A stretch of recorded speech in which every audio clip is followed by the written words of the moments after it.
사람들 중에는 성공하거나 형편이 나아진 뒤에는 어렵고 보잘것없었던 자신의 지난 날을 잊어버리고 가난한 자를 무시하거나 연약한 사람을 함부로 대하는 경우가 있습니다. 그에 딱 맞는 우리말 속담이 있는데요. 생각나는 거 없으신지요? 네, 이제 양서류와 관계되어 있는데요. 양서류 맞죠? 개구리 올챙이적 생각 못한다라는 겁니다. 그런데 불행히도 우리는 종종 그 올챙이적 생각 못하는 개구리가 되곤 합니다. 쉽게 과거를 잊고 오만과 방종으로 행할 때가 많기 때문이죠.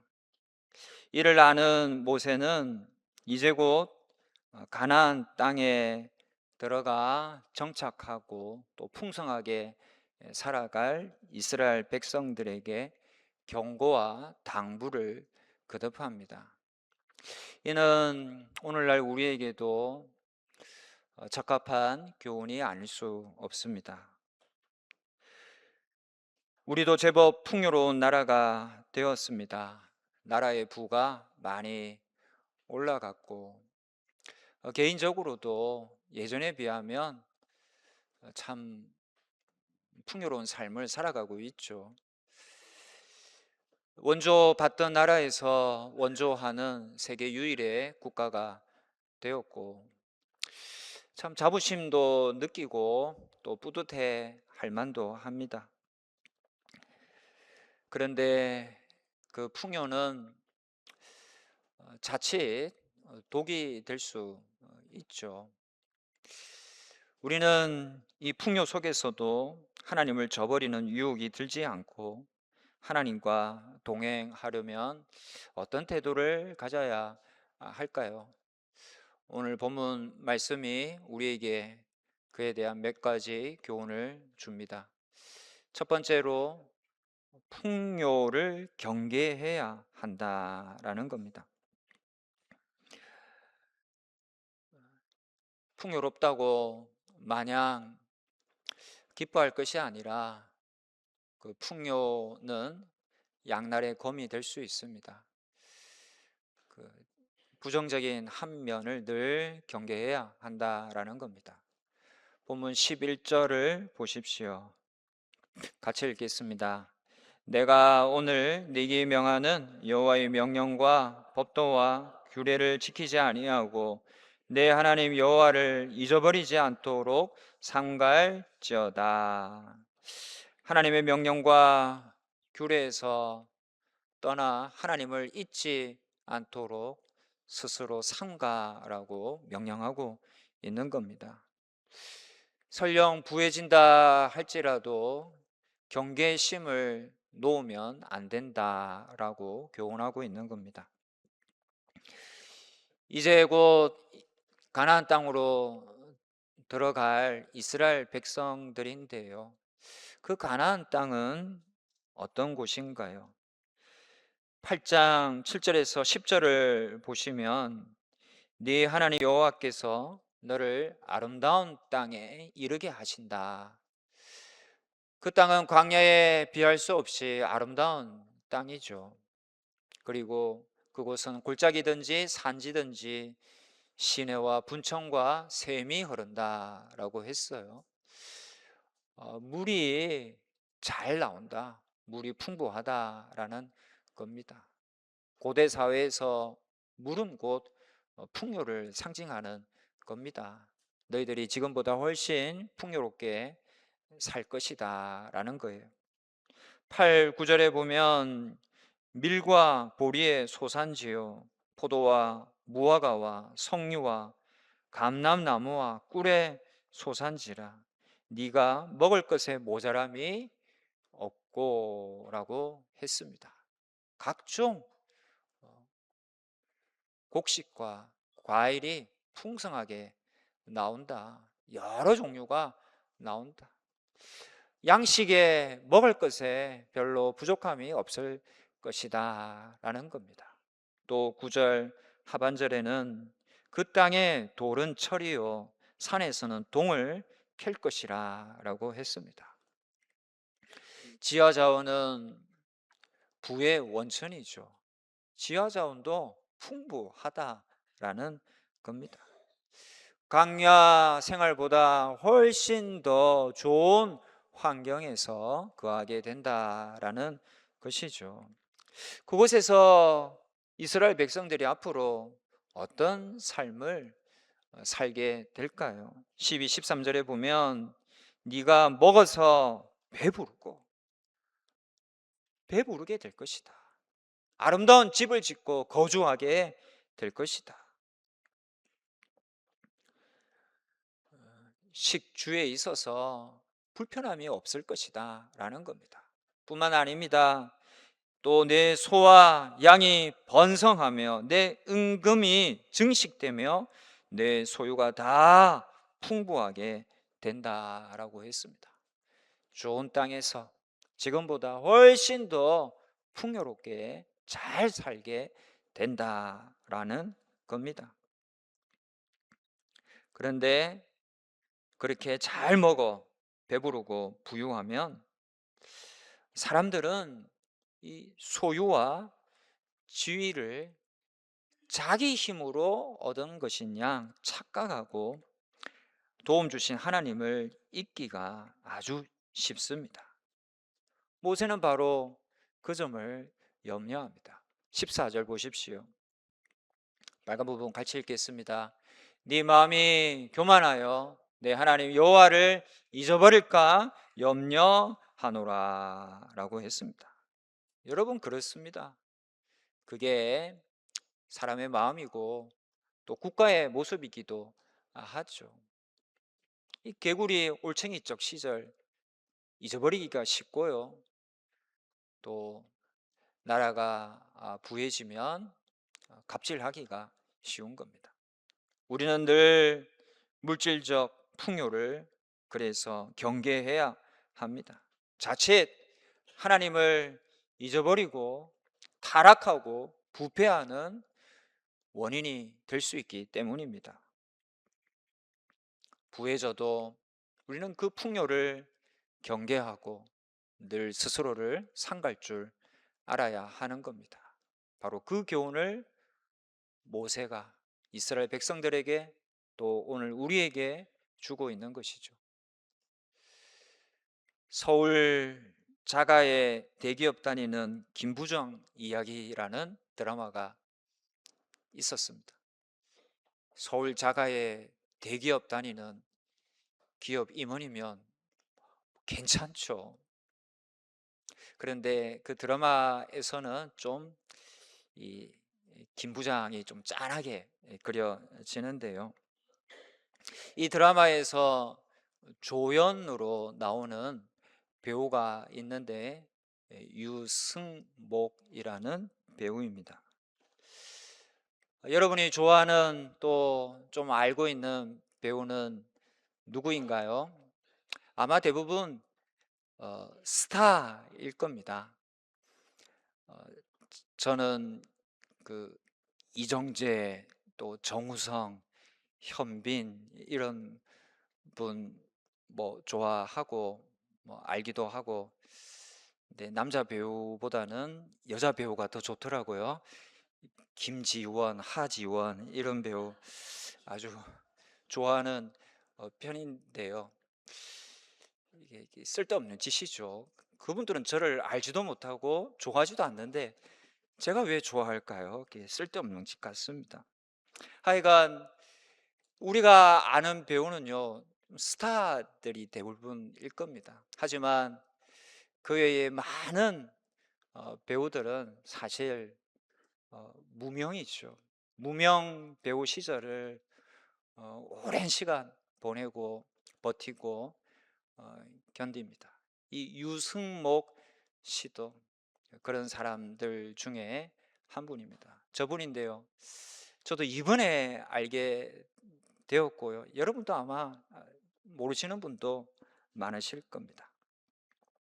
이분이 무슨 영화제에서 얼마 전 나무 조연상을 받았습니다. 아주 큰 상이죠. 자기는 배우로서 영화제 후보에 올라온 것이 처음이었고, 그렇게 처음 올라왔는데 이 큰 상을 받았다고 합니다. 이분이 나와서 저 앞에서 수상 소감을 말하는데요. 이제 큰 상도 받고 해서 얼굴도 알려지고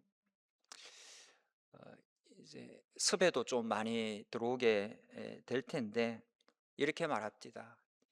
이 상 받았다고 건방 안 떨 테니까 계속 불러 주십시오. 아주 진심이 담긴 말이었습니다. 개구리가 되어도 올챙이적 잊지 않고 기억하겠다라는 의미의 말이었습니다. 유명해져도 갑질하지 않겠다라는 것이었죠. 그 말이 참 감동적이었고 또 보기에도 좋았습니다. 여러분, 우리도 그러해야 합니다. 살다 보면 부하게 될 수도 있죠.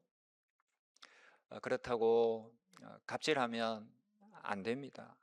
그렇다고 내 능력으로 다 된 것이냐 자만해서도 안 될 것입니다. 풍요로워졌다 해도 지난 시절을 잊으면 안 되는 것입니다. 국가도 그러해야 합니다.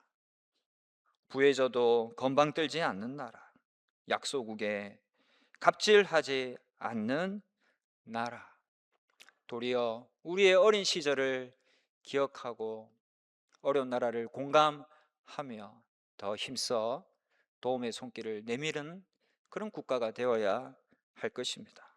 하나님을 잊어버리지 않는, 설령 성공하고 부해져도 주님을 잊어버리지 않는 그런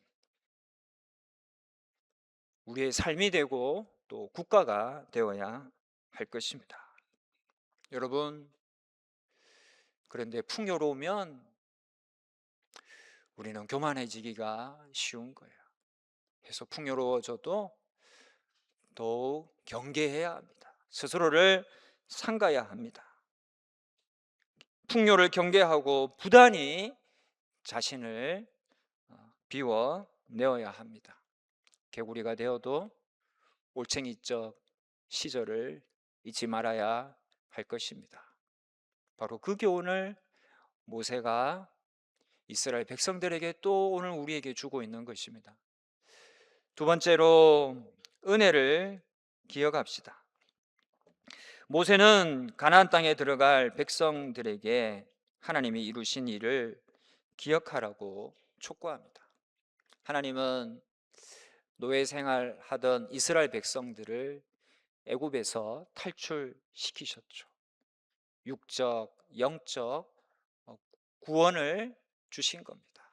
뿐만 아니라 광야 생활 내내 그들을 살펴주셨습니다. 15, 16절에 보면 불뱀과 정갈의 땅을 안전하게 지나게 하셨습니다. 40년 내내 그들은 배골지 않았습니다. 만나 주셔서 먹게 하셨고, 그들의 옷이 헤어지지 않았고 신발이 닳지 않게 하셨습니다. 목마를 때 반석을 깨뜨려서 생수가 나오게 하셨습니다. 그렇게 광야 생활 내내 하나님이 그들을 인도하셨고 먹이시고 입혀 주셨습니다. 살게 해 주셨습니다. 또 가나안 땅에서도 많은 재물을 얻게 하실 겁니다. 가나안 땅에 들어가서 물질의 복도 주실 겁니다. 그런데 사람들은 어떻게 생각하기 쉽나요? 17절 보십시오. 같이 읽겠습니다.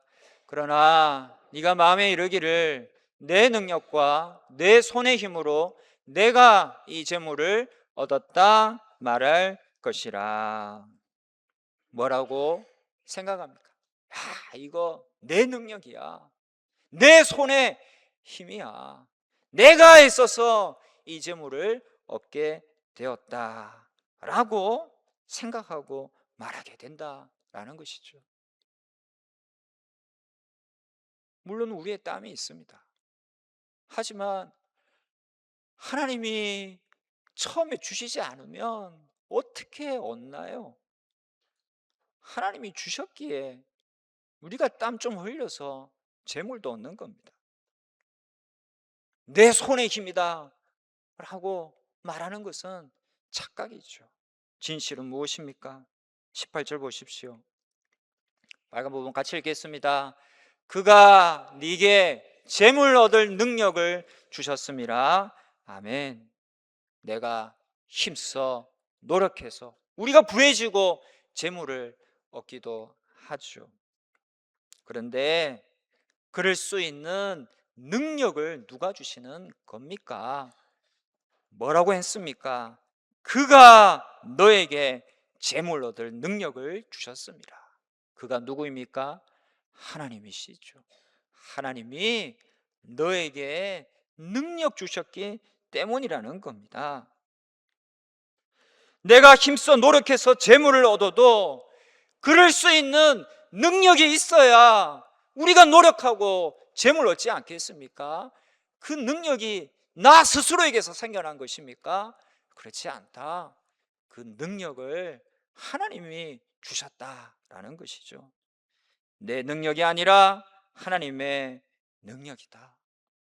내가 잘해서 얻은 것이 아니라 하나님이 주신 것이다 라고 모세가 교훈하고 있는 겁니다. 그렇습니다, 여러분. 우리는 하나님이 거저 주시는 선물로 살아가는 거예요.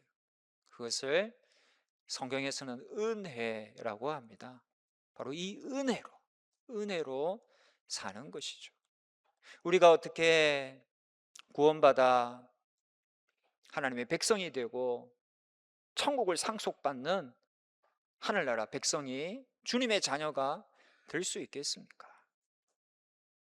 우리는 생각하고 행하는 것이 죄가 많죠. 악행을 합니다. 선을 행해도 하나님의 의에는 틀끝만큼도 미치지 못하는 의를 행할 뿐입니다. 그 의로 우리가 어떻게 구원받고 하나님의 자녀가 될 수 있겠습니까? 스스로 헤엄쳐서 부산에서 저 미국 샌프란시스코까지 헤엄쳐서 자기가 갈 수 있나요? 터무니없는 일이죠. 그처럼 우리의 의는요, 구원받기에 전혀 미치지 못하는 아주 얄팍한 의에 불과한 것입니다. 그 의로 우리는 구원받을 수 없어요. 나의 힘으로 우리는 구원받을 수 없는 거예요. 오직 하나님께서 보내신 예수 그리스도의 그 보혈의 공로에 의지할 때만 우리가 의인이 되어서 하나님께서 우리를 의인으로 인정해 주셔서 그 덕에 구원받을 수 있는 겁니다. 천국을 소망하며 살아가고 천국을 상속받는 하나님의 자녀가 될 수 있는 것이죠. 여러분, 내 능력 아니에요. 우리가 구원받고 천국 들어가는 거 다 하나님 능력입니다. 하나님이 은혜 주시기 때문입니다. 먹고 사는 것도 마찬가지입니다. 주님이 능력 주셨기 때문이죠. 애초에 주님이 우리에게 지력 주셨어요. 체력 주셨습니다. 영력을 더하여 주셨습니다. 주님 주신 그 능력 때문에 우리가 힘을 얻고 지혜롭게 삶을 영위해 나가고 오늘도 이렇게 살아가는 겁니다. 우리나라가 하나님의 능력 아니었다면 지금 존재할 수 있었을까요? 열강의 틈바구니에서 늘 침략당하고 우리 힘만으로는 감당할 수 없는 수많은 국난이 있었죠. 하나님이 기적같이 도와주셨습니다. 하나님이 능력 주셨습니다. 그래서 견디고 버티고 극복해서 지금의 독립된 자주국가 대한민국에서 우리가 살고 있는 것입니다. 여러분, 하나님이 주셨기 때문이죠. 하나님이 능력 주셨기 때문입니다. 내가 잘해서가 아닙니다. 마음이 높아지려 할 때마다 값없이 받은 하나님의 은혜를 기억하십시다. 하나님이 주셨음을 내 능력이 아니라 하나님이 내게 능력 주셨기 때문임을 꼭 기억하십시다. 세 번째는 경고를 새겨드려야 합니다. 모세는 이스라엘 백성들이 하나님을 잊고 다른 신을 섬기면 뭇민족처럼 멸망할 것이라 경고합니다. 19, 20절 보십시오. 네가 만일 네 하나님 여호와를 잊어버리고 다른 신들을 따라 그들을 섬기며 그들에게 절하면 내가 너에게 증거하노니. 끝에 줄 같이 읽읍시다. 너희가 반드시 멸망할 것이라. 20절 보십시오. 여호와께서 너희 앞에서 멸망시키신 민족들 같이 너희도 멸망하리니. 같이요. 이는 너희가 너희의 하나님 여호와의 소리를 청정하지 아니함이니라. 아멘. 여러분, 정말 강력한 경고입니다. 하나님 말씀을 청정하지 아니하면, 너희가 우상을 섬기면, 주신 율법을 지켜 살아가지 않는다면 멸망한다, 미래가 없다 라는 것이죠. 여러분, 이것은 엄포성 저주나 추측성 예언이 아닙니다. 언약에 따른 하나님의 확실한 행위이고요, 역사는 늘 하나님의 이 경고가 실현되었음을 보여줍니다. 심지어 하나님이 택하신 민족 이스라엘이라 할지라도, 특별히 생각하고 세워주신 그 이스라엘 민족조차도 그들이 율법을 지키지 않고 범죄하였을 때에 하나님은 가차없이 그 나라를 심판하셨죠. 멸망시키셨습니다. 하물며 저와 여러분 이겠습니까? 우리나라 이겠습니까? 마찬가지입니다. 하나님을 멀리하고 잊어버리고 금송아지를 이스라엘 백성들이 만들고 그 앞에 절하였던 것처럼 우리도 하나님을 멀리하고 우상 숭배를 한다면, 주신 율법을 마음판에 새기지 않고 지키지 않고 그 반대로 가난한 자를 억압하고 교만히 행하는 등 하나님 말씀을 지켜 행하지 않는다면, 여러분, 이 경고는 반드시 현실이 될 것입니다. 우리는 늘 이 경고에 유념해야 할 것입니다. 이 경고를 마음에 담고 주님 말씀 어떻게든 붙들어야 합니다. 이 말씀을 결단코 붙들고 지키며 살아가야 할 것입니다. 성도 여러분, 오늘은 맥주감사 주일입니다. 지난 세월 동안, 지난 반년 동안도 주님은 많은 것을 주셨습니다. 그 결과 우리는 비교적 풍요로운 삶도 살게 되었습니다. 하지만 삶이 부유해지면 하나님이 베푸신 은혜를 망각하기도 아주 쉽습니다.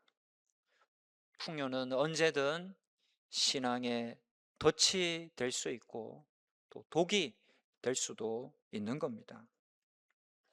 복 주신 하나님을 기억하고 말씀 붙들고 내 마음을 지키는 것만이 죄에 빠지지 않고 내 영혼을 보존하며 풍요를 온전히 누리는 길이 될 것입니다. 우리가 하나님을 기억하면 하나님께서도 우리를 기억해 주십니다.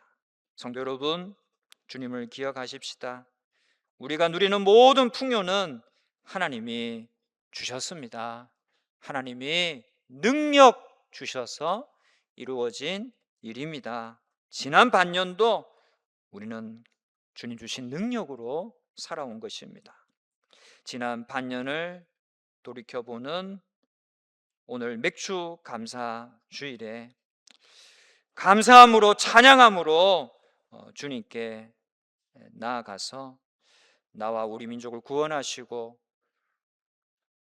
우리에게 많은 은혜를 먹고 살 것을 비롯한 많은 은혜를 베풀어 주신 우리 하나님이 주신 거예요.